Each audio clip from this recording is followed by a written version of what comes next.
Well, please welcome Transportation Secretary Pete Buttigieg. Thanks so much for joining us. The House passed legislation that would cut discretionary spending across the board. The White House says that would shut down at least 375 air traffic control towers across this nation. If that scenario plays out, who would decide which towers to shut down and at which airports? And is this something that could conceivably shut down a tower at Tampa International Airport? Well, these kinds of cuts wouldn't leave us with much of a choice. The entire contract tower program, which mostly supports smaller and rural airports, would not be something that we could sustain. And this would also affect air traffic control training and workforce across the country. So while Tampa might not be one of the towers that would be shut down completely, there's no way that we could absorb these kinds of cuts without there being certainly effects on the flights coming in and out of Tampa. Remember, we are barely able to keep up with the flight volume that we're seeing right now, which is why the president's budget calls for us to grow the number of air traffic controllers. It is the absolute worst time I can think of to be cutting controllers and cutting air traffic control resources. We would see more delays, more cancellations, more problems. And that's just the aviation side. This Republican budget would also cut railroad safety inspections. I don't know why anybody would want to do that after the Norfolk Southern derailment that happened earlier this year in Ohio. We've got to make sure that we are doing more, not less, especially when it comes to safety, which is what our budget calls for. You say it takes a meat cleaver to your department and others, but what if they gave you a scalpel instead? Could you at least find something to cut in order to address our national debt crisis? And if you had to cut, could you do it without compromising safety? How much could you cut, and what might it be? Well, look, what the president put forward in the president's budget does lower the deficit. We're very focused on deficit reduction and addressing the debt, which is why the president's budget does that.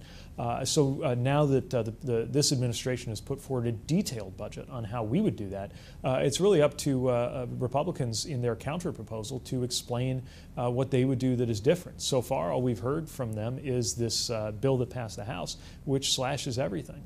We could have a better conversation, I think, a push-pull. We're not going to agree on everything. I get that. It's a negotiation. But you know, it's time for them to let us know what they think we should cut. Should we cut road construction? Should we cut bridges? Are they saying we should cut programs like the one that allowed us to add a berth at Port Tampa Bay? Should we cut the safety dollars that are going to Hillsborough County right now? They need to tell us, because we've already explained in our proposal how we could fund all of those things and still cut the deficit.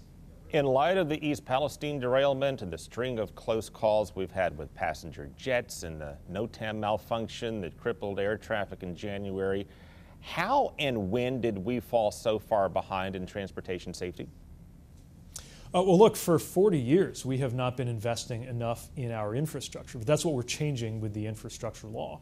You know, the Norfolk Southern derailment in Ohio, I think, was a really important wake-up call. Most Americans didn't realize that there have always been multiple derailments every single day in this country, it has happened at a shockingly high level, about 1,000, which, by the way, is half of what it used to be at the beginning of this century, and that, in turn, is about half of what it used to be 20 years before that.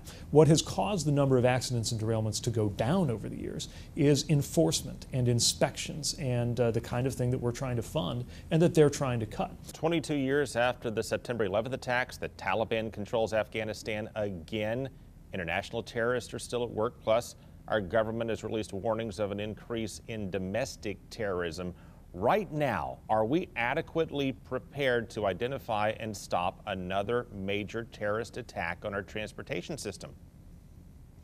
Well, you know, I can tell you, having been a military officer who specialized in counterterrorism before I came into this public service opportunity in transportation, the work that the men and women of our military and law enforcement communities do to keep our country safe, to keep our transportation and everything we count on safe is extraordinary. What they need and deserve are the tools to be able to do that work with, which again is why we think we need to be doing more and not less, funding safety and security. Speaking of security, another consequence of the House Republican budget cuts would be freezing the ability to grow TSA.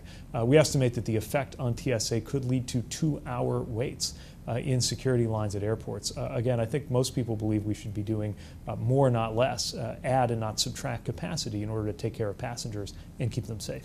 Secretary Buttigieg, thank you again for your time. Same here. Thanks for having me on.